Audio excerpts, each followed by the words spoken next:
So please quickly put in the comments, yes, your name. Thank you. Welcome to Biloba from Ibadan. Welcome.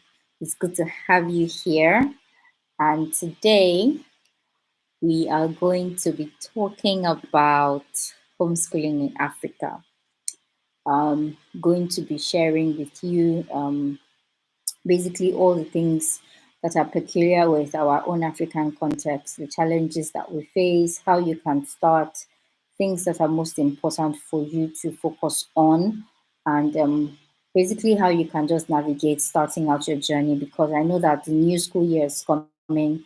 Some people might be choosing to homeschool and home educate, but they don't have the guidance that is required. So that's why we put this webinar together to be able to reach out to us because you might not find things about our African context, most especially on the internet. While some of the information usually is pretty much the same, but if we are talking about how we apply it to our own African context, that's where you will see different nuances and things like that. So again, that's why we're putting this webinar together to help us navigate this journey.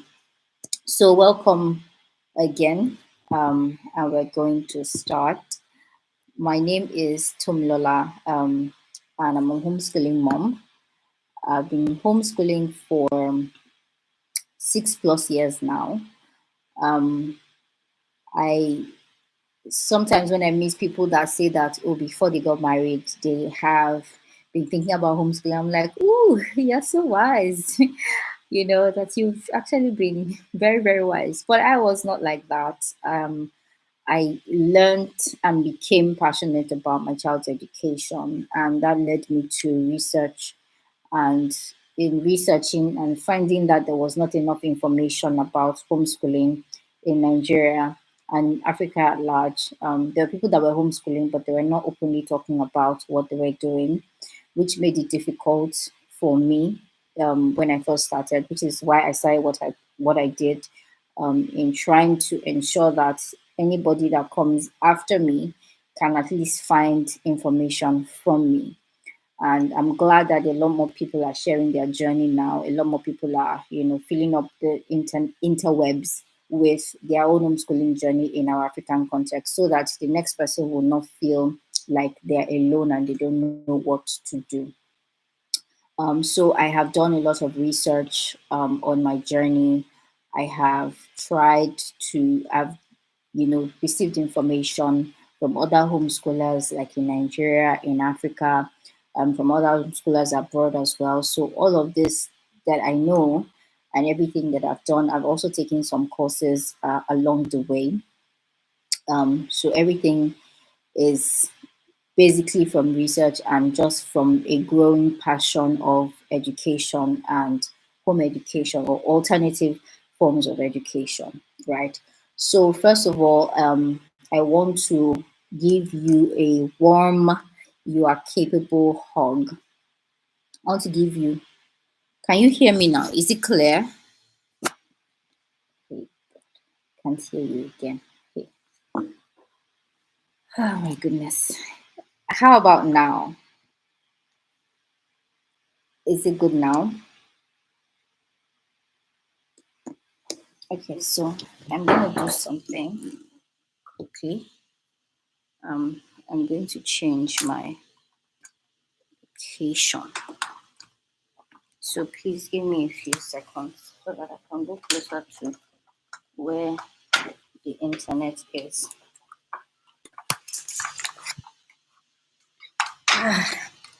This webinar is coming almost feeling like a disaster. Oh my goodness. Okay. It's almost feeling like a disaster, but I will not let it be a disaster. So I'm changing my location now to somewhere closer to the internet so that we can do this. Hey. Okay. Can you hear me now? Let me continue. before I lose it.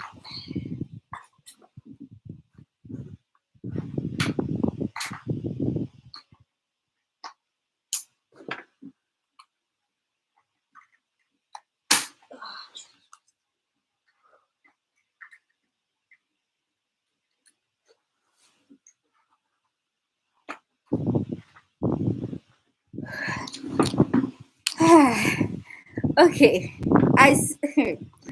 God. This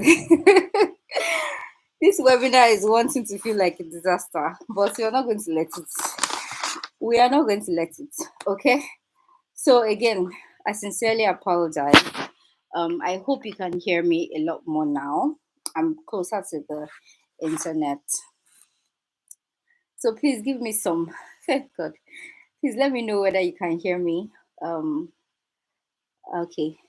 Yes, you are audible. Okay. Okay, so let me just continue, right? I want to give you a warm, you are capable hug.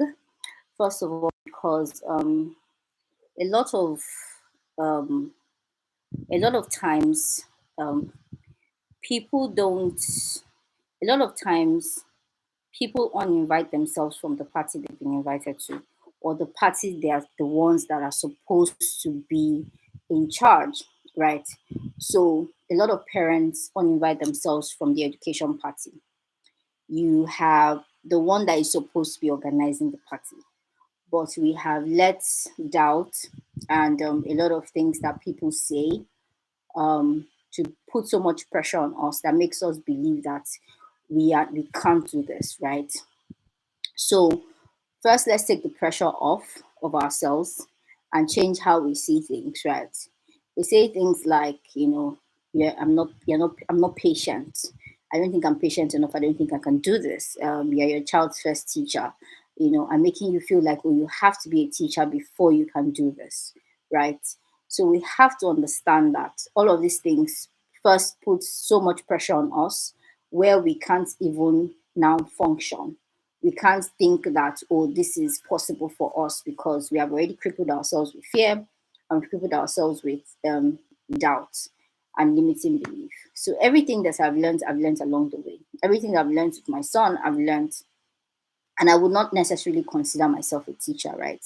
So understanding that you are capable first, knowing that you can do this, should be your first thoughts, so that you don't uninvite yourself from a party that you are the one organizing, right? So we have to demystify what education is. We have to take it away from saying from what we know that it is, unlearn a lot of the things that we thought that we knew, and then take on this new journey. Take on this new journey of learning again what education is about. What does it mean? Like this quote that says that when learning is connected to living, it is meaningful. It is not something that occurs at certain times in certain places with certain people. It occurs all the time, everywhere, and with everyone around us. So when we see education away from just it being what we know, right? Teacher sitting down teaching the students, or teacher doing this, teacher doing that. When we see education away from that, right, it opens up our world and it gives us the courage to take on the new, to take on this new thing of now learning, right? So how do we then get started to homeschool? How do we get started to homeschool? First, you start with yourself. Most importantly, because you are the one that is taking on the role of educating your child, you start with yourself. And what would that look like as a first step for you? Something called the schooling, right? Is basically um, and what is the schooling, right? This schooling can go on both ends, right? Doing it for your child and doing it for yourself. Yeah. It involves children gradually transitioning away from their regular routine, right? Of what school is supposed to be.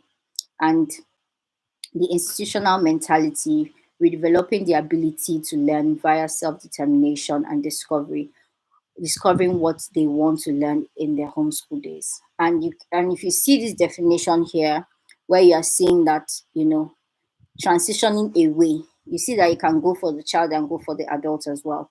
So you as the adult, developing your ability, trying to change your idea of what you know learning is supposed to look like or what's supposed to be like, to now saying that what is learning going to be like for my family? What's learning going to be like for this child? Right?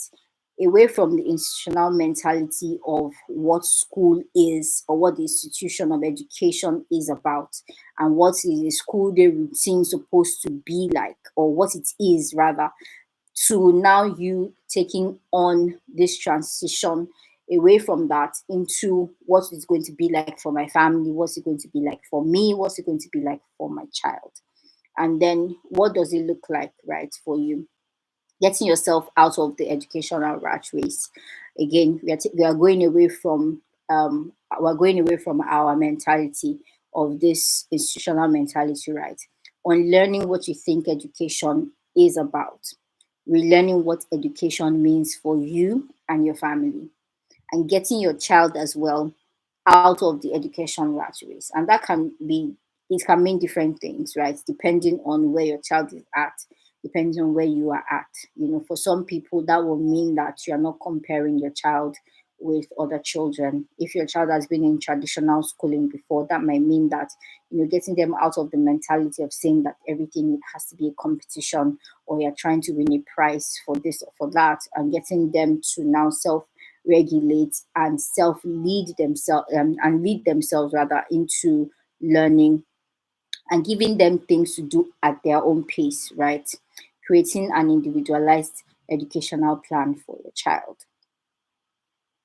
So if it's for the long haul or not, as long as you have decided to say that you want to homeschool, because so that you are not yo-yoing and saying that you want to, oh, today we're homeschooling, next tomorrow we're not homeschooling, because again, children need structure, they need routines, they need to have some sense of that sense of security, right, around those structures. If you are going to be, to stay committed as long as you are committed to it, and staying committed is just you ensuring that you put in the work that is required on your end to fulfill, um, to do the things that you want to do for your children, depending on what route you take, right? There's still some form of commitment that you still need to do. There's still something that you need to do. Is either it is planning your children's excuse me, planning their work, or is it that you, the route you're taking is about, oh, reading to them as much as possible, taking them out, things like that. As long as you're committed to the process, please stay committed to the process so that you're not yo-yoing in and out of so that the environment is not inconsistent, and continue to relearn and unlearn and relearn, right? So the next step, when you are, we've talked about please confirm. Somebody's saying that they can't really hear me, if it's my network or not. I'm not sure. I can't. I can't know. Okay, so somebody please confirm while I continue. Um. So next step, like we've said, first we've said that you first de-school. Depending on where your child is at, you either de-school them, you de-school yourself as well. And the next step is also, when you're doing this together with your spouse, you if you're doing this together with your spouse, it's important that, because they are the other person in the mix, right? It's important that you also be on the same page in terms of what the direction of the education of your children is going to go, right? Hey, God, it's my network. Okay, let me see if I can switch it. Um, okay, so okay, you hear me loud and clear. Okay, thank you. Okay, so getting on the same page with your spouse, right? So you have to ask some questions. I mean, I have seen that I have seen homeschool families break apart because they are not on the same page with their spouses when it comes to, as much as, you don't know what, if you have a good relationship with your spouse where you are on the same page, it is of a very is advantageous to you, and you need to be grateful, because there are people that, they've not gotten on the same page, and that has affected their journey homeschooling. While maybe the mother wants to homeschool, but the father is not on board, or the father wants to homeschool, the mother is not on board, right? So there's the desire in the father's heart, for example, and I've seen examples of this. There's a desire in the father's heart to homeschool their children, and he has seen that I want to homeschool these kids because I've seen it's beneficial to them, but the wife is not on board, right? So they end up having to do, and you know that that's in that kind of situation there can come resentment from the part of the husband or the wife, whoever it is, right? and and I've seen cases where the spouse just has legit concerns, right? I'm just concerned for, and all they need is just answers and conversation, right? So it's not like, oh, they are totally opposed to home education, but they just need to have those conversations and be assured by the person that maybe has a stronger feeling about it, to get them on board. And this is where these questions come in, and you also having um, a strong direction of what you want, and that feeling, that nagging feeling in your belly that is like, no, I want to educate my children, because I see that this is the best option for them, right? So having these conversations will help you clarify your thoughts, your thinking, and even if you have to present this thing to the other party, right, you will have your thoughts together and say, okay, let's discuss this. What was education like for me? What is it about the education system that I do not want for my children, right? What did I not like about my education? What did I like about it? What is it that I want out of that education system, right? Is there anything that I want for my kids? Is there what I do not want, right? So when you are clarifying these questions for yourself first, especially if you have somebody that is not yet on board, you have to clarify these questions first, get your ducks in a row, and then present it. Because some people, again, they just want um, answers to their legit concerns, because you have to understand that they too, they also have children. It's not just you, right? And then there are some people that, oh, they're just on board, whatever you want, let's go. Still have these conversations, because you want to align in the direction you want to take with the children, get their own views, and merge it together to create your mission and your vision for your family and your homeschool. And that will now inform the path that you take for your children's education, right? So this is like a simple mission statement. So this one is the Twine Family Homeschool Mission: to raise children who understand their worth as members of our family and the community, to raise children in an environment that fosters learning at every opportunity, to graduate driven individuals who are capable of conquering any challenge that comes their way, right? So this is just an example.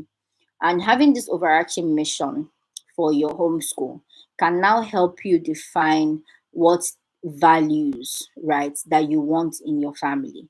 So if you look at this now, to raise children who understand their worth as members of their family and the community, the things that you value in your homeschool based off of this mission statement will not be the same as somebody that doesn't have this as their mission statement. So you might have flexibility as a value based off of this, right? You might have a sense of self-worth as your value, right? So how you conduct your homeschool based off of this example now will inform what your values will be. So you have your mission statement, then you put out, then you also write out the values that come out of that. So to raise children in an environment that fosters learning at every opportunity. So now your own this at every opportunity. In this type of homeschool now, you're not going to say, oh, learning is just 8 to 10. You know that learning will happen at 10 o'clock, it will happen at 7 p.m., it will happen at 5 p.m., it will happen at, and so part of your values can also, from this mission statement, this number 2 mission statement, can be that you would always be patient enough to answer every question that they give to you, because it is a learning opportunity, right? So you clarify your mission, then you clarify the values as well. So when you are done with this one, again, you're documenting, you're writing them down to be able to clarify how you want to start, right? So we also have to look at the laws in our country. But again, we're in the continent of Africa, and so many things are just anyhow, right? And we have to live with that, because it's also part of how our homeschool experience is different. Because in Sena countries where they have maybe defined what it is, how the laws governing homeschooling will be, they've defined it, how it's going to work. So they've different states, like for example in the US, different states have their guidelines of how they are going to either do assessments, reports, and all of those things, and the things that they expect that you should have done with your kids part time, and they'll come and check. Again, because of checks and balances, because we cannot negate the fact that in some cases the abuse happens when there's no supervision for some, and we've seen different cases of that. So there has to still sometimes be checks and balances. I'm not opposed to it. What I'm opposed to is now you taking the rights away from parents to educate their children. That's what I'm not on board with. So again, in Africa now, the only country that actually has like detailed maybe requirements and stuff, but they are still fighting them again in South Africa. And in South Africa, they are still fighting one new bill that they are trying to pass, because there are still caveats in the bill that still says that, okay, you say you can educate, but the government has to be the one to provide the curriculum. So how am I flexible enough to do that? So these are the problems that we have in our continent. Is because even when they give you the free reign, for example, if they now start saying they want to put laws around, they'll still try to put things inside those laws that will not favor you as the parent. So they can say, yes, you can homeschool, but it's only the government that can give you what to do. You can homeschool, but you have to report XYZ, XYZ, that maybe at some point doesn't make sense, right? So even Nigeria now, for example, we have compulsory schooling from we have compulsory schooling from 6 years old, as in primary school age, right? And in that compulsory schooling, if you read the Educational Act, right, it's so ambiguous. You cannot, if you if they, for example, if they want to witch hunt somebody now and say, oh, you're homeschooling your child that is of school age and is not going to school, if they read the laws the way it is written, they can actually hold you and say you're you are not abiding by the laws. They can, with the way it is written currently now. So we have to also be aware of these things, because again, we the kind of countries that we're living in this our continent, they can switch at any time, right? But as of today, there are no like specific laws again guiding home education, or they're saying that, oh, you can't homeschool or anything. They're not. They just have compulsory schooling from primary level till secondary. So know the laws, and just keep abreast with the news in our ever-changing continent. But for now, it's only in South Africa where they really do have rules, and but even then here there they are trying to fight the rules. We also have to understand the progression, because again these are part of the things that people are worried about, right? Okay, so will my child be able to write the exams? Will my child be able to do this? Will my child be able to do that? We have to understand all the different routes that are available, all the exams that we have, right, to write, and look at it and weigh it against what your family wants. Where How long are we going to home educate, when if our child is still going to go back into the educational system in our country? Where do we What do we need to have by then, right? So you plan those things ahead, right? I mean, for Nigeria you have common interest, and I think that across, but maybe not across all the African countries, but they would do have secondary, going into secondary and then going into university, right? But for Nigeria, we have common entrance, we have GSSC, SSC, and then we have JAMB, NECO, and the likes, right? So depending on how far you're willing to go, but at this point, common entrance is a federal thing. So if your child is not even going to federal school, you just write the entrance exam of whatever private school they are going into, right? And you can always go to that. You can always do that at any point, especially when it's private school. And then the SSC, they have options of being an external student to write it. You don't have to write it from the school. You can wait for the off-season one where you can write as an external student. JAMB as well. So at every point, you see that there's option for you to re-enter into the traditional education system if that's the route you still want to take. And then if you also going to just go into university, right? You see there's going to be different options for you. You can write JAM, you can write NECO, you can write WEC. So the options are available. And all you have to do again is not to cripple yourself with fear and pressure and all of that. People just prepare their children for these exams. And there are various options: get a lesson teacher, get the books, get the past questions. Because children that are in traditional schooling as well, they also do those things. They just prepare them for those exams. So let's not just be too like, oh, this would be my reason that I don't want to, or why you're worried about it. There are different alternative routes. And again, if you're doing alternative education, you also know that there are alternative routes, again, for your child to still succeed in this life. So that you're not pressure yourself and say, oh no, it's university or nothing. It doesn't have to be the alternative routes, right? The technical colleges that should people go to. Again, not every child is going to be a science geek or whatever, or tech. Some people will want to do handiwork, right? And these technical colleges are well equipped for this type of professions. Again, these are still the people that will become the entrepreneurs, right? So technical colleges are other alternative routes.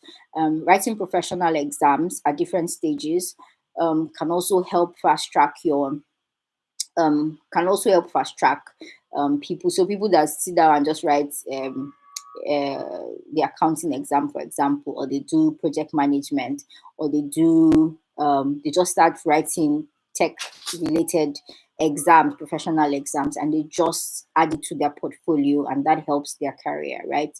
So college credits with different certifications. You can gain college credits, and then you're not just going to start from 100 level. You probably start from 200 level or something, and then vocational learning, apprenticeship. And I recently learned about another track of like another alternative route, say like joining the marine or something. Like I was so amazed when I learned about this guy and what he did. And he's about 40 something or so, and he just retired. Like he retired. He said he was done, and he just did one exam for, I think, marine or something, or navy or something. But it's not navy, it's marine, something that has to do with ship. He became a captain and everything, and he did not have to do any like school. They just went to like the school for the to learn the shipping thing, right? I know I'm butchering it, but you get what I mean. He just went to the school to learn that. Just like the way they would go to flight school, right? So he went to school to learn that. And he said that you don't need like prior, they're not going to ask you for any exam or anything. I was like, wow. And he had a beautiful career. He grew in his career and he retired at 40 something. I think 45 or so. So again, if we're going to go the route, we have to open up our horizon and see that, this track again, while it's still good, I'm not condemning it in any way, but there are different other alternative routes that our children can also go through. And we should be willing and open to seeing those tracks so that when we are planning out our children's education, we are not stuck in one way. We can open them up to different opportunities. So now that's dealing with right ourselves again, and then we can also look at children's learning styles, and um, but I go beyond a little bit beyond learning styles, because I personally I know a lot of people still believe in it, but I personally don't believe in it anymore. The reason why I don't believe in this group of learning styles again is because they kind of box children into, oh, you're a visual learner, you're an auditory learner, and all of that. But I learned about Howard Gardner's theory of multiple intelligences, and it says, and that theory says that a child has all of these intelligences in different degrees, right? So it's just like saying, oh, you have all the learning styles, but in different degrees, right? So that's so for the multiple intelligences. So I'm now I tend more towards multiple intelligences for children, because again, you don't want to box them. You don't want to say, oh, this is only how you learn, and then you now start feeding them, oh, visual learning, they are visual, you're a visual learner, you are this learner. And it kind of hampers in, if your child has evolved maybe, and you're still trying to fit them into visual learner, kinesthetic learner, and all of that, and trying to tailor everything you're doing to that. So but for these multiple intelligences, it says that every child has all of these intelligences, but in various degrees. So they might be more interpersonal or more naturalist, musically inclined, spatial. And the reason why I love this so much is that it's not just about saying that this is the way you learn. It's just like you are more inclined to this, right? You are more inclined to this. It doesn't mean that you cannot be inclined to this one, right? But you're just more inclined to that. So linguistics, let me zoom in a little bit so that we can see it.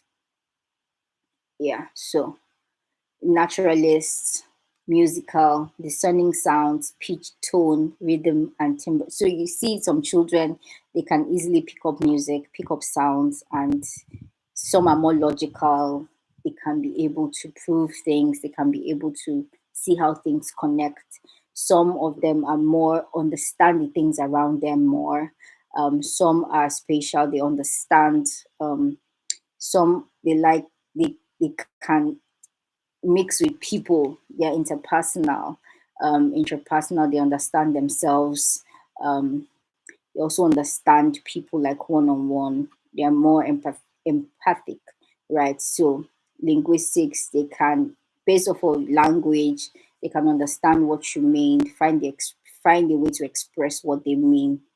Um, they can express what they mean more. So for these multiple intelligences, now you can now look at your child in a more like a spectrum, right? So you see them here, you see them in this as well, but you see, okay, he's more musically inclined, but that doesn't mean that he cannot be logical. So then you can now help them and say, if I'm trying to build their logic intelligence, right? What do I need to do to build that up? Right? Instead of just saying, oh, he's this learner, is that learner. Right.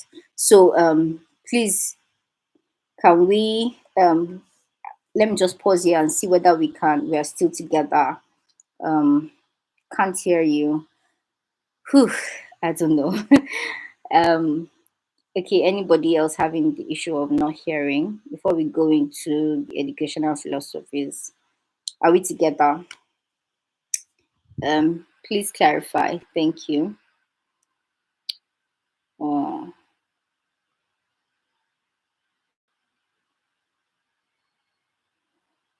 okay, should I go on? I've not seen any comment. They can hear you. Thank you. You can hear me well. Okay. Okay. So please, Aditola, please log out and log back in. Okay. So if you have any questions, please put them. You can also put them together. Don't worry. Welcome, Wendu. Um, so we're talking now. We're at educational philosophies. So let me just do a quick recap. Right. We've talked about let me do a quick recap. We've talked about where we need to be first as individuals. We need to first understand that we are capable as parents to educate our children. Secondly, we need to get on board with our spouses. And because you are going to be doing this together, you have to get together, have questions that you ask each other, understanding what education is about for two of you, what you want for your children, also deschooling yourself and deschooling your children, especially if they have been in traditional schooling before. remove all the expectations of what traditional schooling is about and help them, go away from that sense. And you too, as well, to remove yourself from that way of thinking and bringing them into this new way of thinking. Also, we also talked about our laws in our country, also knowing the progression of how education works in Africa and how we can eventually find alternative routes for our children to succeed in this life. It's not just university track, there are different tracks, which is right here on the screen as well. Then we talked about learning styles and going beyond learning styles to multiple intelligences, where we see our children in various spectrums and on different degrees. And that gives us the opportunity to also increase their skills in different intelligences, right? So we're not just going to say that, oh, this person is more musically inclined. So we're not going to build off of the logical and the mathematical part of them, right? So it gives us that opportunity. So that's catching you up quick to where we are at. So now when we talk about educational philosophies, right? Educational philosophies goes beyond and deeper than it goes beyond and deeper than what the approaches that we take. It goes beyond the approach that we take. So we know that there are different approaches, but every approach is rooted in a philosophy, and the philosophy is just the way they are thinking, right? So when we look at the different approaches, which we'll get to now, we'll see how they can be either teacher centered, child centered, or society centered. So now, when we say teacher centered philosophies, right, those teacher centered philosophies are those philosophies that believe that the teacher is the and personally, I don't believe that any one of the philosophies is like the best or the good. It just depends on what you believe. And the beauty of life is that we believe different things and we come together to sharpen each other up. And yeah, so the teacher centered philosophies think and believe that teachers are the, for lack of a better word, paragon of knowledge, right? And they have to teach the children. So it is more teacher focused because the teacher will do the lesson plan, the teacher will do what the child is learning, the teacher is going to administer the learning, the teacher is going to. So all the student has to do is take in the information, take it back, give it back to you, kind of, right? Child-centered philosophies, they think like the child is most focused. It's more focused. It should be more focused on the child as against the teacher. So now the role of the teacher in this child-centered philosophies are more facilitators, working alongside the child, identifying their interests, identifying, evaluating them, and things like that. So it is not, so now what the child does is what is going to inform the teaching per se. And for some of these child centered ones, there's even a bit extreme where the child is, I'm just saying extreme because I need you to understand, I'm saying that going the other to the other end is that the child is the one that is researching their learning. They're the ones finding out about the content of what they're learning and things like that. They do that as well. And then they're society centered. So there are some kind of philosophies where their thinking is more community centered, more society focused. How can we bring people to be more society conscious? How can we bring people to be more using education as a tool to change the mindset of a society, so to speak, right? So, right from wherever, when they are in school, they are bringing into the consciousness of these children that makes them not just think about themselves, but also think about themselves as citizens of a society. So, think about things like how, what's this country now? Forgotten the country, those ones that country, that Asian country, one of the Asian countries that they are very that they are clean and they infuse their um their education system. They infuse a sense of responsibility for the society and for their community into the learning, right? So, but every approach, right? Once you study the approach, once you study how they teach, once you study the curriculum, once you study, you will be able to see where they are focused on. Now, for you as a parent, as a homeschooling parent, is for you to identify when you see these things. Is first we know we've already established what our values would be, what our mission is for our family. In those values now, are you saying that your child will be in charge of the learning? Are you saying you are going to be in charge of the learning? So this is where you are clarifying your philosophy. What do you believe about education? Do I believe that children are blank slates that need to be filled? Do I believe that children can lead their learning? Do I believe that children have the capability of being independent even from a very, very young age? So those things that people believe now, you will see how they start fitting into all of these philosophies, right? So you have to now first clarify for yourself. Again, you're doing that with your spouse, right? Clarify for yourself what you believe about education. Is it now you will now start seeing, is it teacher centered, is it child centered, or am I do I also want it to be society centered as well? So let's look at then you now choose a learning approach. Excuse me. So these learning approaches as well, they fit into either of these philosophies, right? And we are going to, I wanted to see if I put that slide in here. Okay, I did not. Okay, but I think it's at the end. But I didn't. No, I didn't. That's a different slide. Okay, so here we'll see how so these are the different approaches, right, that are available. Yeah, so we'll see the traditional approach. The traditional approach is basically the traditional educational approach where what we've already known, we are used to. And if we look at that approach, we'll see that it is more teacher centered, right?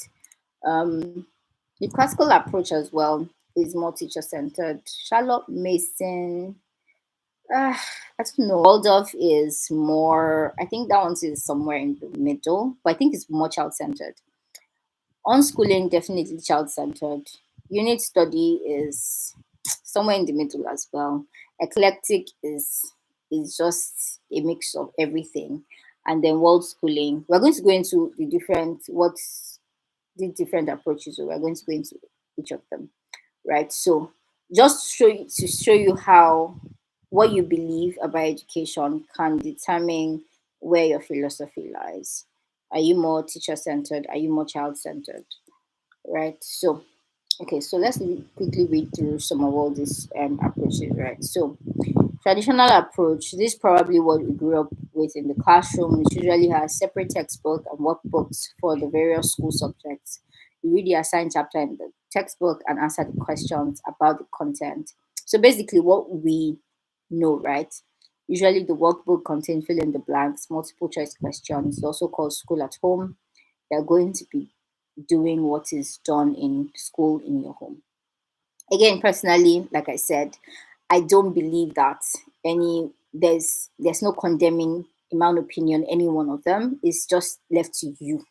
Again, that's why it's homeschooling. You're flexible. You can choose whatever approach best suits you, best suits your family, best suits your child. Right. Then the classical approach is a long tradition of education that has emphasized the seeking after of truth, goodness, and beauty, and the study of the liberal arts and the great books.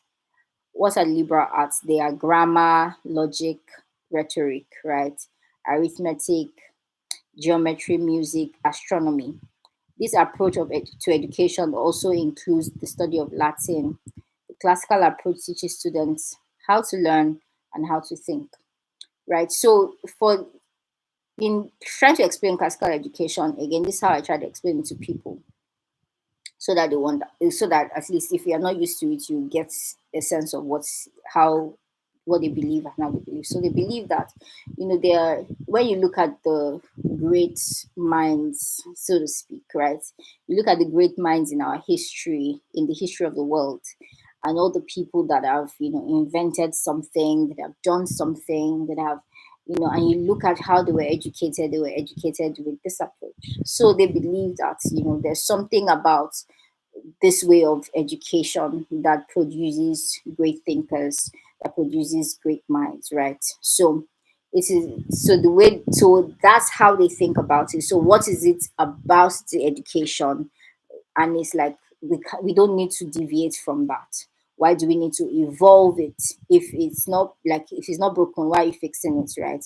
So this sort of educational approach is like we're looking back at this type of education that produced great minds, and we are still studying them till today. What was it about the education that was different, and why can't we just go back to doing that?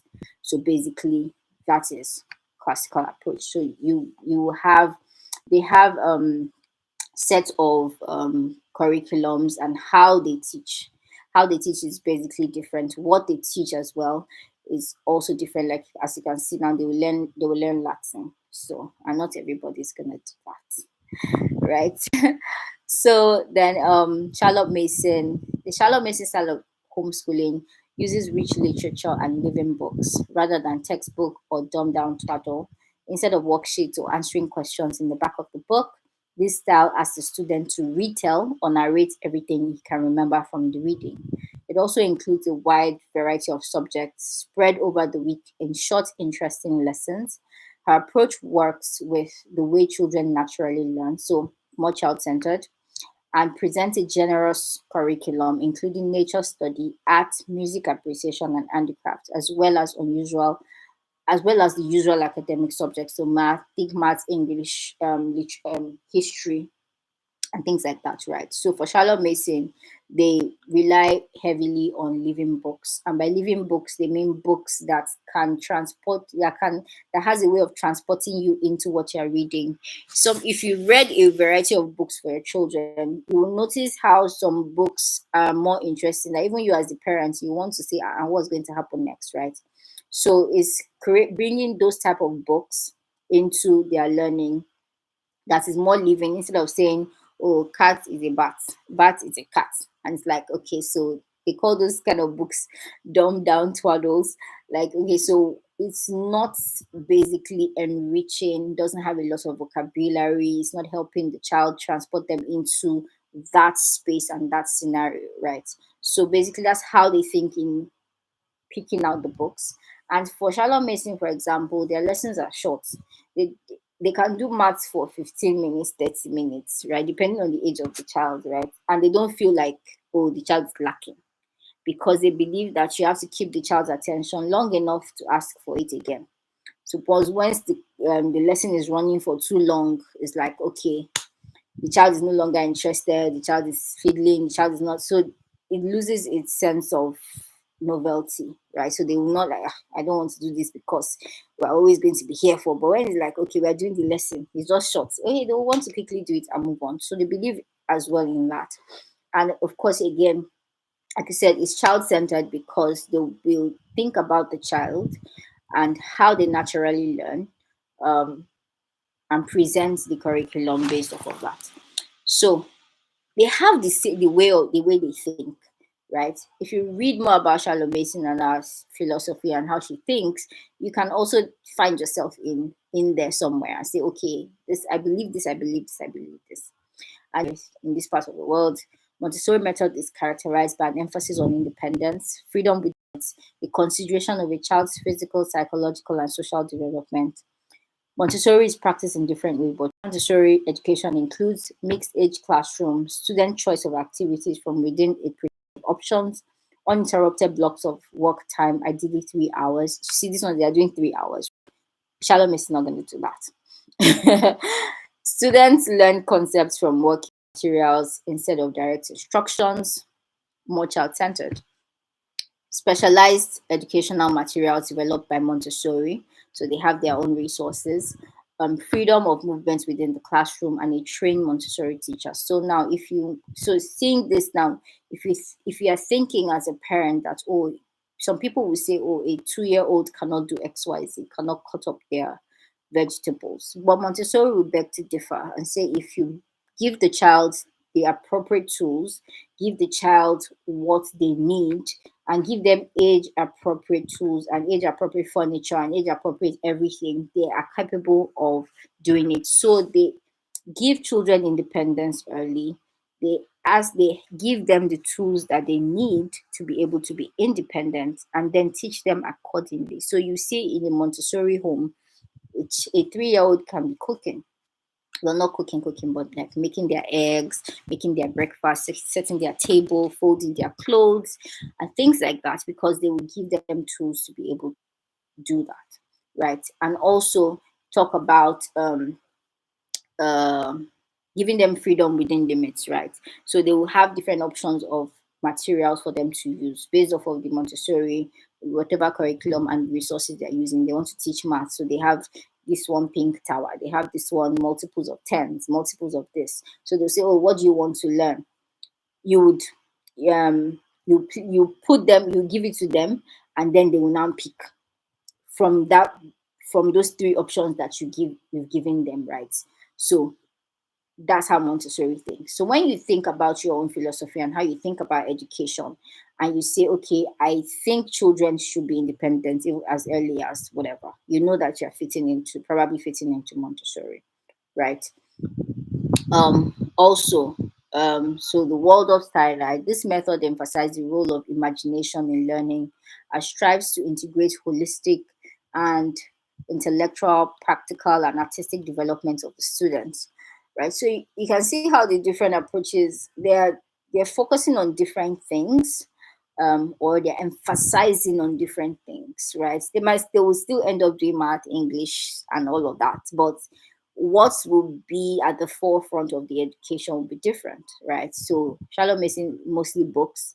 So this Rudolf Steiner, now when you get to a world of homeschool, for example, you see a lot more natural things.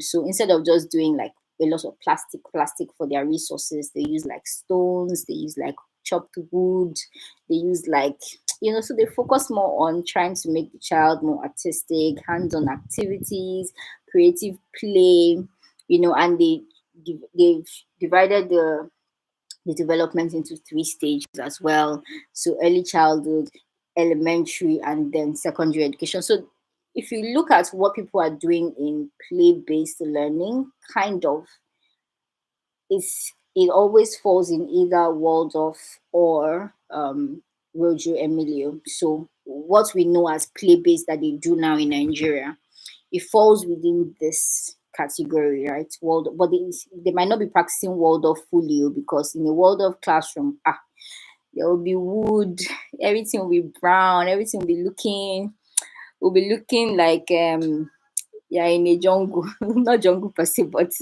so the goal of world of education is to develop free, moral, responsible children with a high degree of social competence.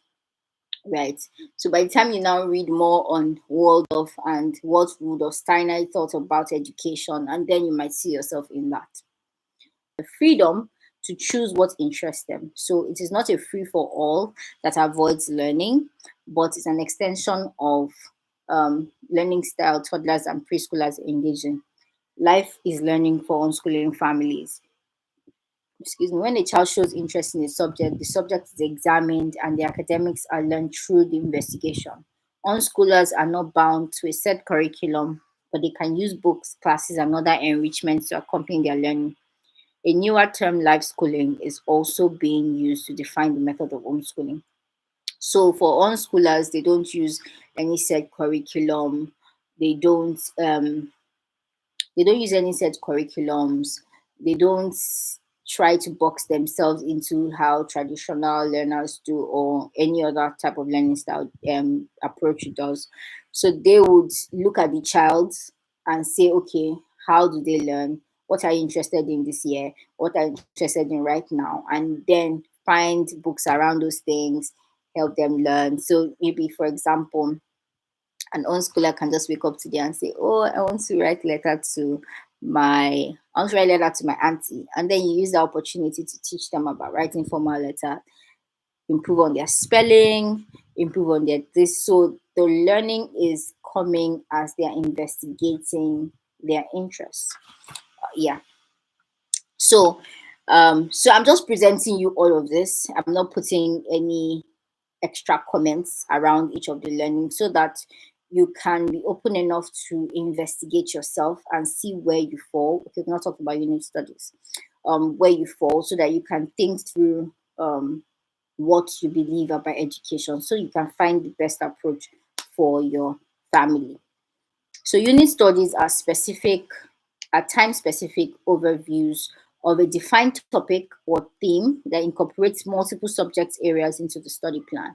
Sometimes called thematic units. These studies often involve multisensory learning, where each activity is organized according to the thematic idea.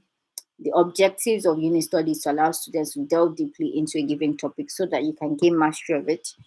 By exploring a subject from multiple angles, information is more likely to be retained. So basically, you pick a topic and then you explore it from different angles. Where does the math come in this topic? Where does the English come in this topic? Where does the science come in this topic? Where does the history coming in this topic? Where does, so you're not saying we're doing history, math. You're doing math, English, history, but you're doing them in themes, right? So different. You're learning. So you're learning about butterflies. You're learning the science of it. You're learning math in it. You're learning English in it.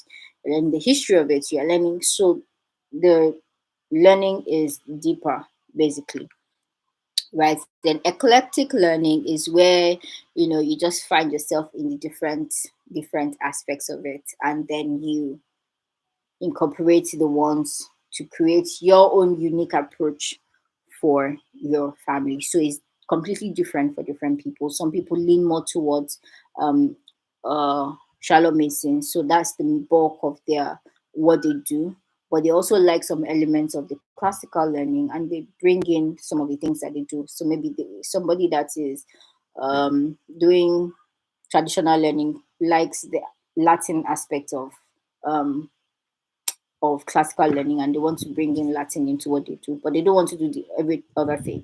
So they bring that in, and they find something about unit study as well. They bring that in as well. So that's like eclectic learning. And it's also world schooling. For world schooling, basically, you're just traveling the world with your children, experiencing the world while educating them.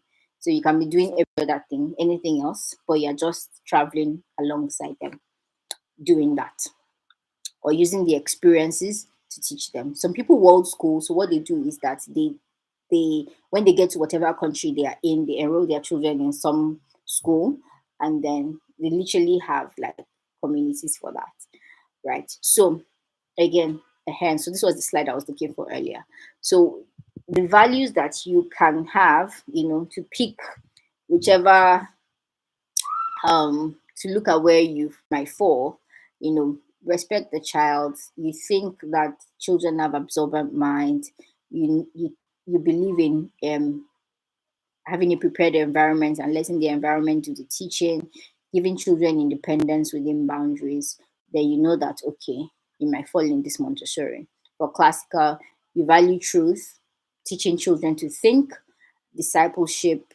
Children should also learn by memorization. You can also fall here. For Waldorf, you value imaginary play, connection to the environment, that's like nature. Teacher initiates and directs the learning. Materials are more natural than, say, Montessori, for example. Charlotte Mason, you believe children are people, and submission to authority is necessary. No separation between circular and sacred. A child's mind is not blank. You foster ideas through living books. Then you know that if you believe any of these things, you know that shallow missing is more what you value, right? So unit studies, you don't believe in subject categorization. You believe in flexibility, multi-age learning, and more child focused. If you believe that children should learn through their interests, they should have freedom, children can lead their learning, and there's no need for curriculum, then you fall more into homeschooling. For traditional, you believe that children are the authority, they have to do standardized testing, they need to learn by subject categorization, then you know that traditional learning is your thing, right? So please drop comments, let me know that we are together. If you have questions as well, you can put them also. So now let's look at curriculums. Again, I said, curriculums are rooted in um, curriculums are usually they're all rooted in different philosophies. They are rooted in a learning approach. So I don't think that there's any curriculum that is just curriculum without any of all these things backing it up, right? Real curriculums, they have philosophies backing them up. So curriculum experience of the child, right? So we have the different types of curriculums, right? Learner centered, subject centered, and problem centered curriculum. So learner centered curriculums. So maybe if you see a curriculum, a Montessori curriculum, for example, it's probably going to be learner centered. Subject centered, more like the traditional ones. Charlotte Masons as well. Their curriculums too are subject centered. Classical, are subject centered, and then problem centered. So they're centered around a problem. So more unit study. If you have unit study or project based, basically those ones will be problem centered. So there are pros and cons for each of them. So let me just quickly run through them. So for the teacher centered ones, it provides structure and organized approach to learning, focuses on mastery of specific subject areas, facilitates consistent coverage of essential content, aligns well with standardized testing requirements. It may lead to compartmentalized understanding of knowledge, limited opportunities for students to explore their interests, may not cater to individual learning styles and preferences, can be less engaging, and fail to foster critical thinking. Again, may, may, right? Because there are ways that you can always go around all of these cons.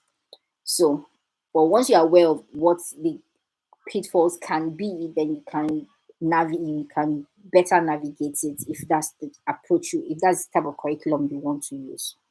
Again, we are not demonizing anyone. Anyone is good as long as it works for your family.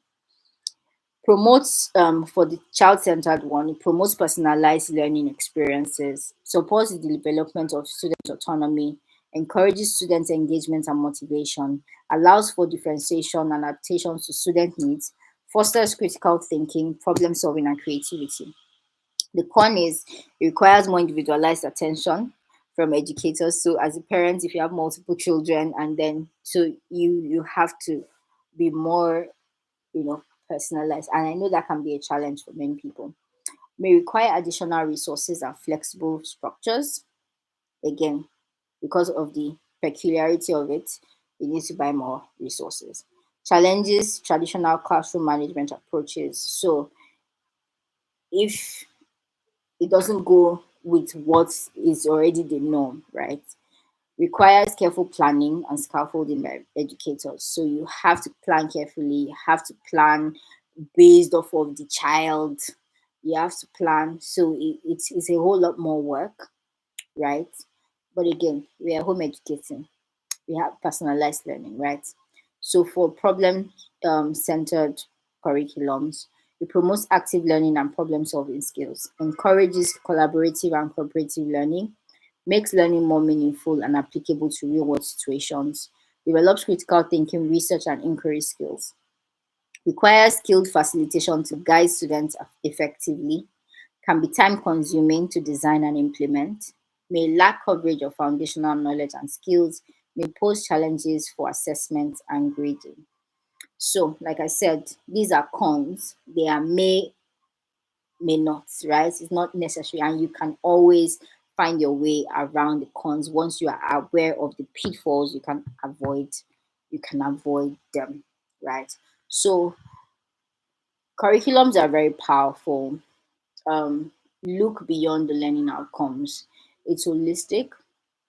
Curriculums can be used by home in your home to change how your home works, by schools, nations. You can use it to transform minds, because again, at the end of the day, if we trace back what we're talking about, you can see how we can embed what we think about education, what we think about the values that we hold as a family, the values that we hold as individuals. We can see how we can translate into what is being taught, right?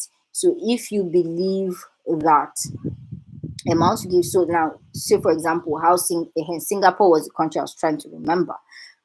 How Singapore transformed their nation is through curriculums, basically designing a holistic curriculum that involved them, for lack of a better word, right, indoctrinating their citizens to take seriously the community and nation building, basically. Everybody's seeing their part, taking their seeing their parts to play, right?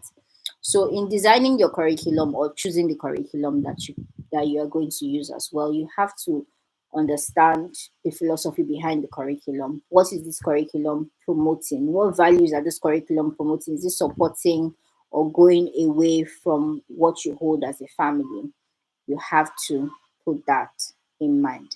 And also, you can create your own curriculum for your home. And this one is not about maybe academics and stuff. No, it's just about you seeing the values that you want to promote and creating something around it to ensure that it is embedded into what you do. So, take for example, you want to, the value you are trying to promote is togetherness, family time, and everything.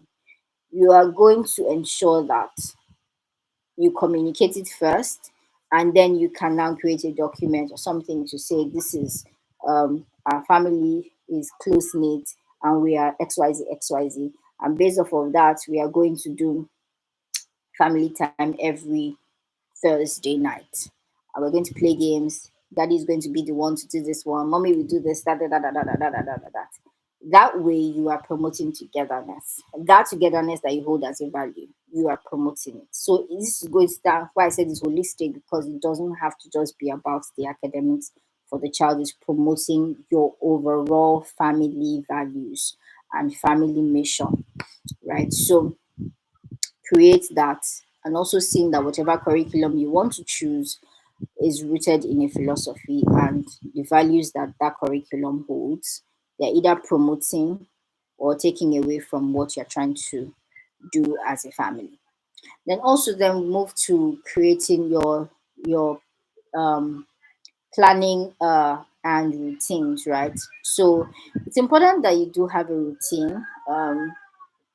It's important that you have a routine. I have a simple routine here, and I mean when I mean routine, not like, oh, maybe a time bound one, maybe not, especially if you're not trying to promote, uh well, for some children they need organization skills, but then if you're not, and maybe your children are still younger and stuff like that, it doesn't have to necessarily be time bound. Say, oh, wake up at 8 o'clock, and the dynamics of your family also matters as well. If you are working late, you have to sleep in early. You probably will not want to say you must wake up at 8, because you say if you're not going to be up at 8, right?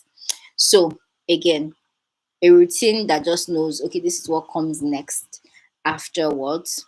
This is what we're going to do after we wake up. We'll play, brush, bath, eat, and after that we can do a circle time, depending on whatever approach you pick, right? You might either do circle time or not. It might just be reading time. It might just be this, then activities, or you go into whatever what you have for the day. So you can have math, English, and whatever on Monday. Tuesday you have history, science. However it is that but just have a routine of what comes next, so that your children are well aware of what you do. Then planning. Okay, so planning this one I just put in here like basic checklist of the things that you might need in your home in terms of resources.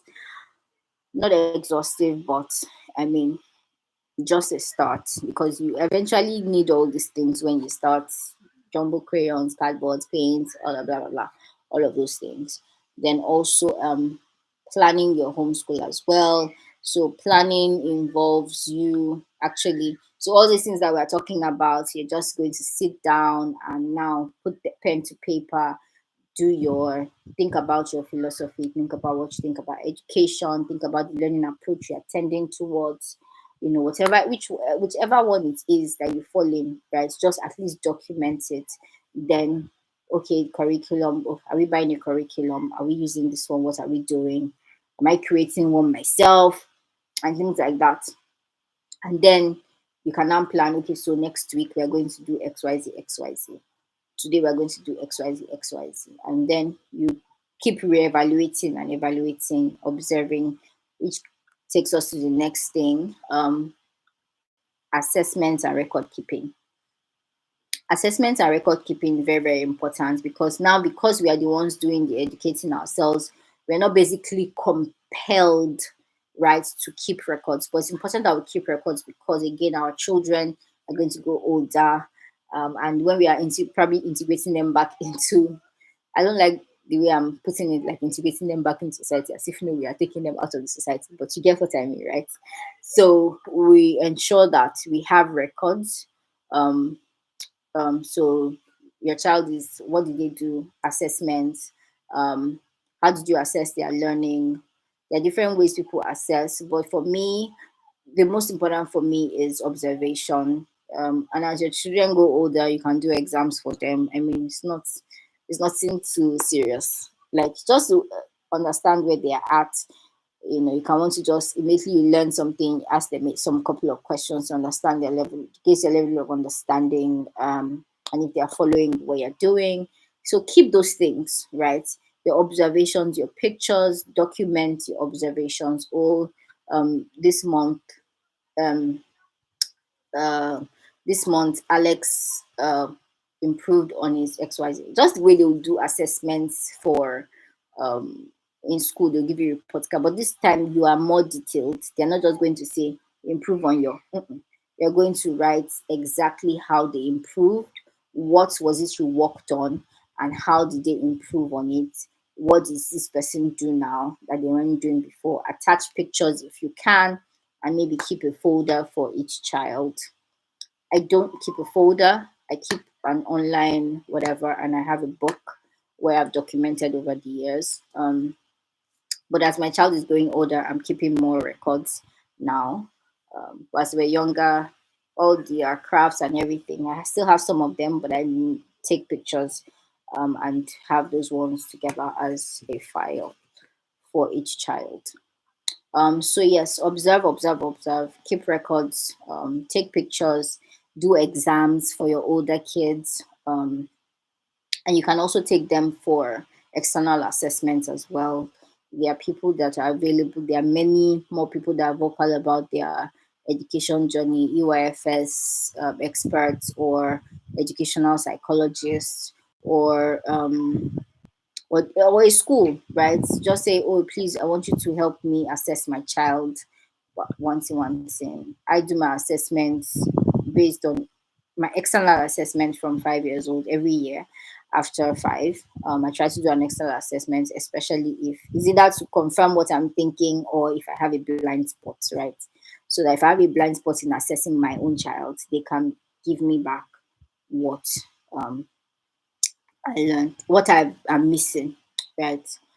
Also, yeah, so when you are doing your assessments as well, I have a couple of questions that I sent to the mailing list, to my on newsletter last week. Whew, I don't know how I can get it here, but again, so these are the things you can, just basic list of what you can look out for. What are your child's strengths? Um, what are your child's weaknesses as well? Which one of the weaknesses do you want to improve upon? What skills are you trying to improve upon? Do you have a goal for the year, and how are they measuring up?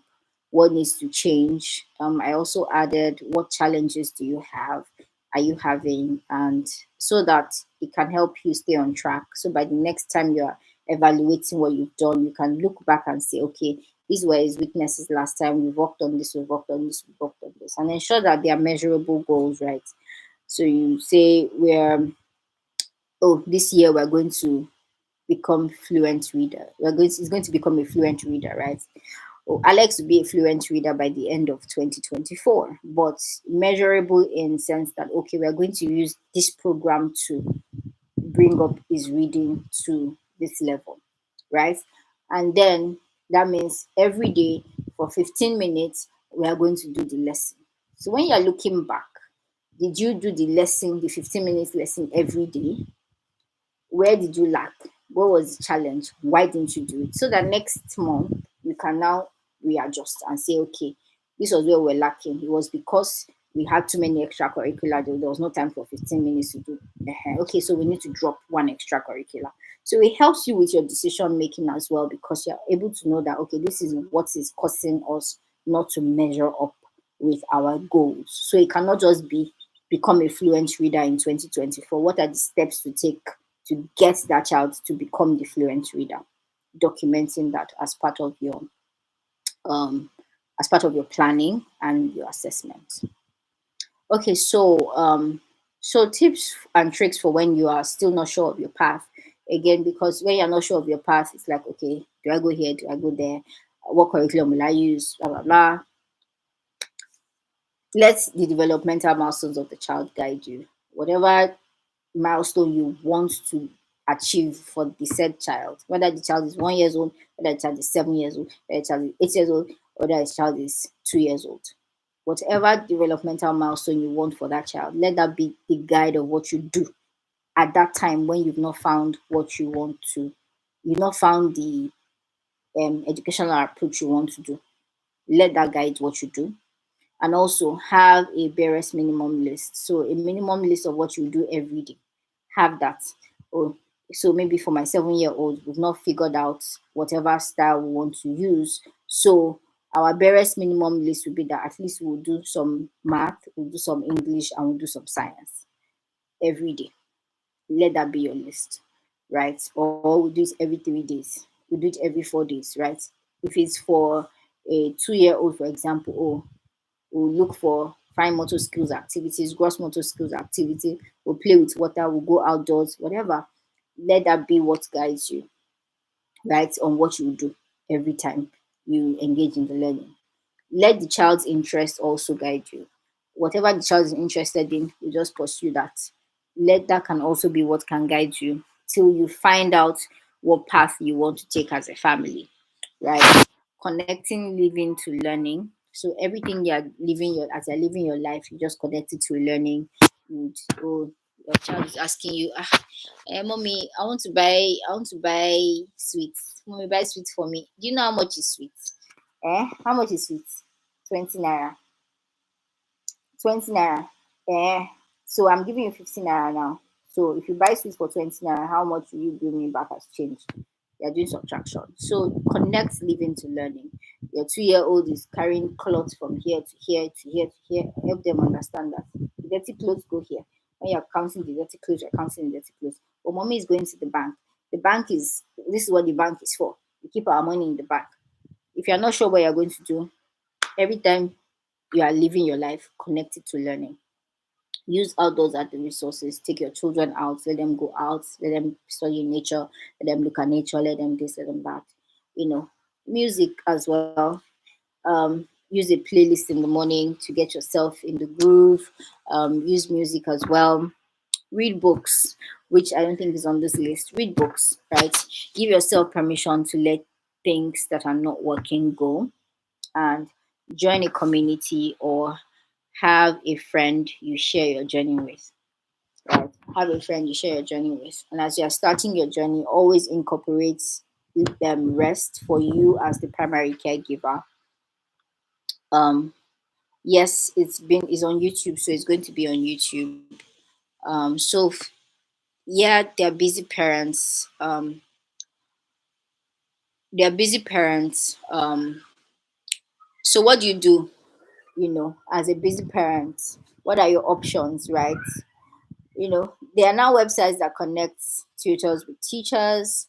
You can get teachers that will come and do the learning, do the actual teaching for you.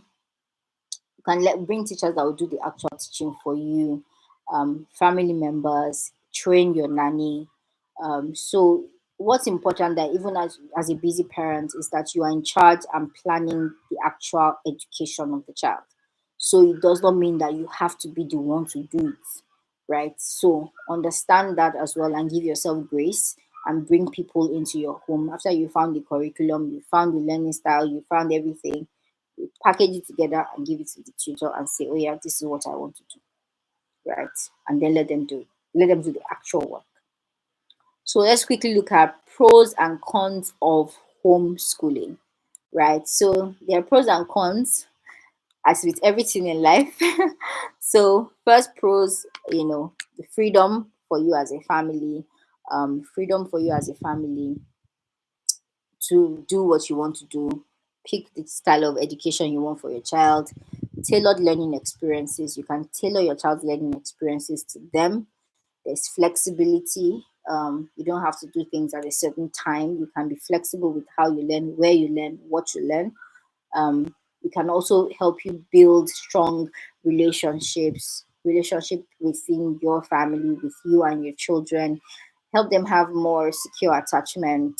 And the learning can also be effective and deep. It's deeper, it's richer, and it's more effective. And then independence for the child as well. It helps children as well to become independent. As much as you might think otherwise, like because they're always in your space, but you find that when as they grow older, they understand that they can be in charge of their learning, they can be in charge of, so they can get some form of independence as well. And the cost as well. So it can the one of the pros is actually the cost. Well, yes, homeschooling can be expensive, but it can also be affordable for you depending on how you go about it. So a cost is a prone, and a truly socialized child, you are not depending on, or you're not having a one-sided socialization. You're having a truly socialized child because it is very, very holistic. It goes beyond saying that they are just interacting with their peers, but they interact with the world, they interact with other adults, they interact with other people, and then you also instill in them the values, um, and helping them be socialized members of the society. Some of the cons: self-care for the primary caregiver. If you're not careful, you burn out quickly. But you have to, again, when we know the pitfalls, we can avoid them, right? So self-care for the primary caregiver can also be a challenge because you don't really have time to care for yourself as much, but you have to ensure that you incorporate rest into everything that you're doing. Then there's see finish between you and your child. They'll see you finish whether you like it or not, right? So avoid the pitfall or embrace it. Each one of whichever one you want. The extra work and missing out on some opportunities. And because again, as a primary caregiver, is extra work, especially if you still want to work, and do some form of work. Adding that is extra work on top of this work that you're doing because it's a lot of work. Home education is a lot of work. You're not adding extra work, and then sometimes you might miss out some opportunities that you might want to take just because you're home educated. You may not be able to take them, and seeing that and either being living with that or finding out ways where you can um, circumvent it. Okay, I've seen the question and I'll answer.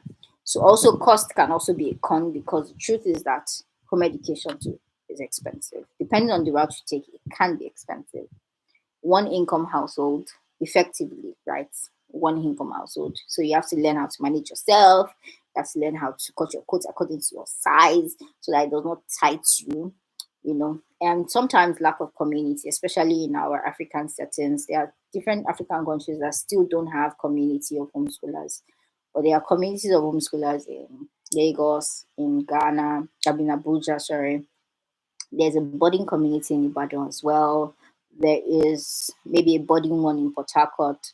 Um, there are communities in Ghana, there are communities in Kenya, communities in South Africa, communities in Botswana, communities in Zimbabwe, I think. So in those countries, there are communities, but many other African countries don't have communities, and we have to now start pioneering communities, homeschooling communities. And so some of us lack of community is also a con because you feel isolated and feel like you're doing it alone. So limited access to resources as well. Where we are at, importing things into Nigeria is a headache and a hassle. And so we're limited in the kind of resources that we get, or sometimes that you have access to, because again, shipping costs and whatnot. So you have to make do with whatever you find. So especially like when you're finding books. So the books you really, really want, you might not be able to buy them and bring them in. So you're stuck with thrift stores, and that's where you find most of the books, right? And when you find them, maybe you find only one copy here. Or some the person is in one place. A person has only one copy of that book. And so you have to find. So again, limited access to resources. Know the pitfalls and know how to mitigate them. Maybe you buy your books once one family is coming from abroad, you say, please let me bring. Please let me bring. And lack of relevant, culturally relevant resources is also part of our challenges as well. So even if you find curriculums that you find, you buy them abroad. And when you buy them abroad, they're not telling you about King Sunny Ade, or they're not telling you about our history in Nigeria or our history in Africa, things like that. So lack of culturally relevant resources. So you have to do the work to give your children culturally relevant information. Um, yeah, so then again, almighty socialization. And the first, like I said, you have a truly socialized child um as part of your the pros of homeschooling, because you teach them what socializing really is about. So socializing is a, beyond saying that, oh, you want to have somebody that you talk to, or having your mates to talk to, and all of that. It's about sharing, it's about cooperating, it's about listening, it's about following instructions, respecting personal spaces, making eye contact, using manners, taking turns, helping others, asking for help, not interrupting, waiting patiently. Everything that will make them more uh, a better uh, a better the word in my head is candidate, but that's not the word, of living in a society, right? That will make everybody be acceptable, them being acceptable to people in a society, right? So it's not just about saying that you want them to interact with their peers, right? It's part of it, but again, they are learning all of these things from you, things that will help them be upstanding members of the society, right? So the process of learning to behave in a way that is acceptable to society.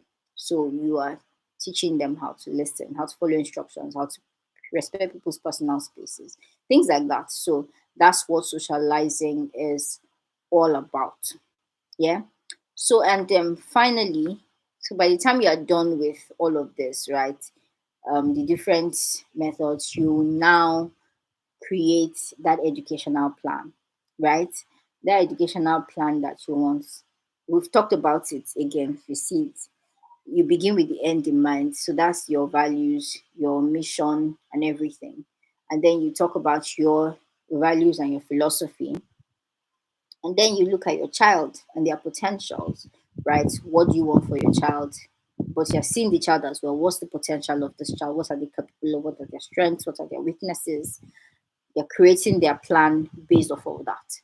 And then you look at days to years, right? So based off of what I want for my child, and based off of their potential, their strengths, their weaknesses, every year, what do I think I can incorporate into their learning or their education that will bring them into this vision that I've seen for them, right? This vision that I've seen for them, that will bring them into this end in mind. Yeah.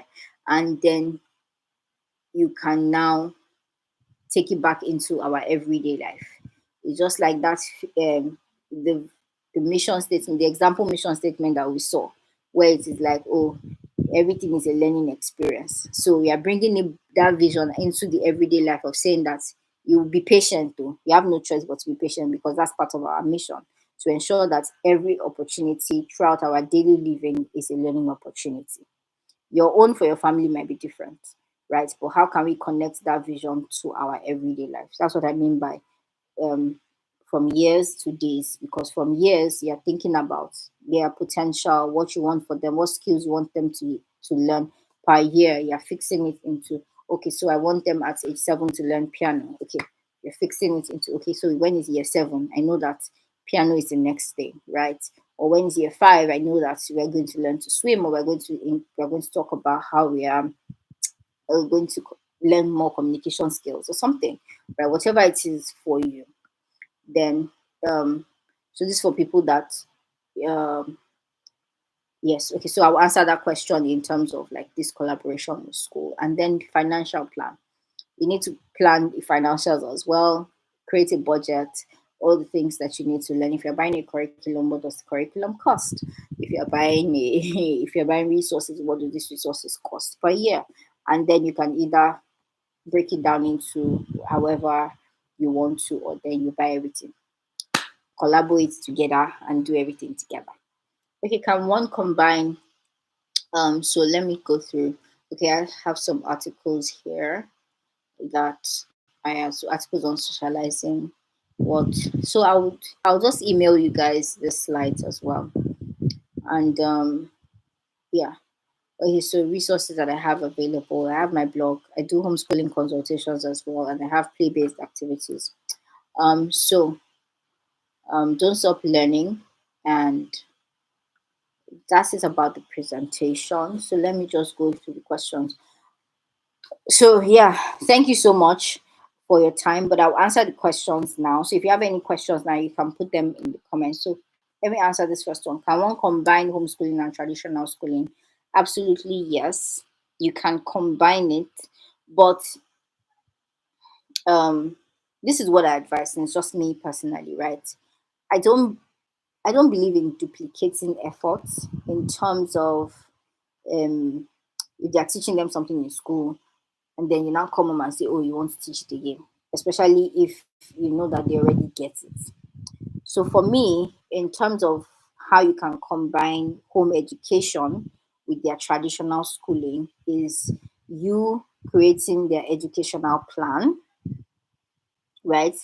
In you creating their educational plan, and you creating the educational plan, you monitoring and being active in whatever they are doing in school, and ensuring that whatever they are learning and the other things around, maybe the academics, maybe not exactly, maybe the content, because I mean the content would have informed the school they go to, right? Let's just say you're convenient with whatever they're teaching them. So it's now going to be more about how your child is faring, your child's well-being, and advocating for them wherever you see fit, right? And then in your educational plan for them, it's going to combine your mission, your vision, the mission and vision for your family, your vision for the child. So if they are telling you something that you know that is not part of what you want for your child, you can easily opt your child out of that, and the child is not going to get any consequence for it, right? If the things that you value as a family does not include what's it called, position and getting prize and things like that, you know you can you can opt your child out of that, and you're not going to like, so when if your child doesn't come home with one thing, you're not going to penalize them for not getting a prize or something, you get. So it is mostly about you fixing your thinking first, creating your plan for your child, and not be pressured by what the education system is about. But you already know the plan you have for your child, and just focus on that one for them, and just follow them gently. And if there is need for you to there's need for you to advocate for your child, for their well-being, or maybe a teacher is treating them in a certain way, or they are not learning something properly the way they are supposed to, then you advocate for them. So combining it is now you being their advocate, you being their advocate and being in charge of what they learn, both inside by choosing the right school, and inside the school by choosing the right school, and outside, that's at home, by creating that conducive environment for what you want them to learn in terms of values and skills and extracurriculars and all of them, all the other things. I hope that makes sense. So to follow up from Basira's question, can homeschooling still be effective if a primary school age child attends a school that finishes early and touches on the foundational elements of learning? Yes. Yes, yes, yes, yes, yes. Yes, I think that of course it can be effective. Again, by the time they come back from school, which is why I said duplicating effort in terms of okay, they've taught them something, they understand it. I personally don't see any reason in duplicating efforts. If it's now when they don't understand it, that's okay. You now say, oh, you want to tailor it to the child and teach them according to what they will understand. But when you're advocating for your child, is also understanding the child and what works best for that child so that you can better speak up for the child and say, okay, this child is not learning this in this way. So can you do this approach? Can you do this thing? And that's collaborating with the school, talking with them about what is it. But if they are closing early, I mean, me, I believe in letting children rest too. Let them rest. Whatever you want to do, right? Creating that conducive environment in terms of values, in terms of skills, let it be different from exactly what they're doing in school. So that you again, so that they can also be excited to be home and having that mental distress from the stress of school as well. So yeah, I hope that helps. When are we having homeschooling conversation this year? I'm sorry. I saw the question and I was smiling because we're not having homeschooling conversation this year, unfortunately. Unfortunately. And I really apologize for that. But yeah. What's the best approach to build a homeschooling community where there is none? That's a very, very good question. Where there's none, I think that you should first find somebody that believes in what you do. There are different ways you can go about it. Find somebody first that maybe is homeschooling as well. That can be difficult, but again, we have the internet and social media to call out and say, "Oh, do you know anybody homeschooling in Port Harcourt, for example? Please send them my way or something, something, something." Right? One way, right? Another way is just invite people to your home, not people, random people, but start with play dates, right? Start with play dates and then have that consistent play dates. And then if you want to take it out of your home because it's getting a little bit bigger. And when you start, it's just giving them play activities, letting them come together, play, giving them play activities. Or you want to go to places together. So different communities have what they focus on. There are some communities that are just about field trips. There are some communities that are about um, activities, and there's some communities about teaching subjects, right? So as the children grow older, so it will now depend on you creating the community. But if there's none, I mean, just start with what is the least thing people will come out for, which is they'll come out to go out together, they'll come out for play dates. I think you can start there, and once you start there, just make it consistent, and then it just keeps building. That's how it just builds. Because they're like, oh, this was we had fun here. Oh, where did you guys go? You want me to? Oh yeah, come join us. We go every week.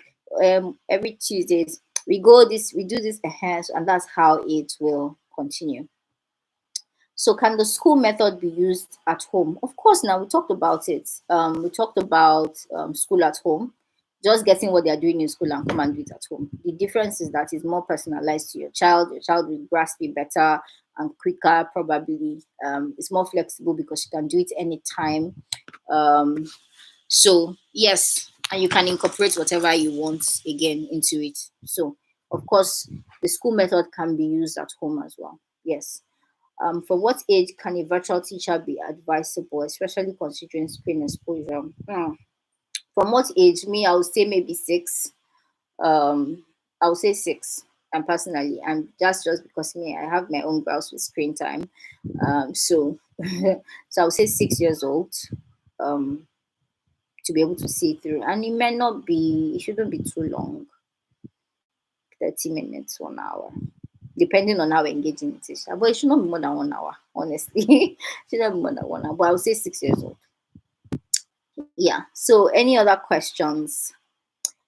Any other questions? Um,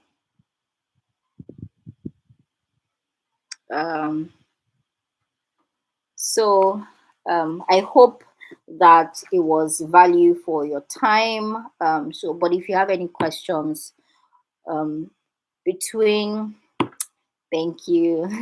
So between now and second week in second week in September, I'll do free homeschooling consultations. If you want to have more conversations around what you want to do, preparing for the next term. So between that, in the link I'm going to send afterwards, sending the replay and everything, um, I will put a link as well to just book a session, a 30-minute session with me for us to have that conversation, to have a more personalized conversation. If there's anything more unique about your situation, I'll be glad to help between this week, next week, and upper week.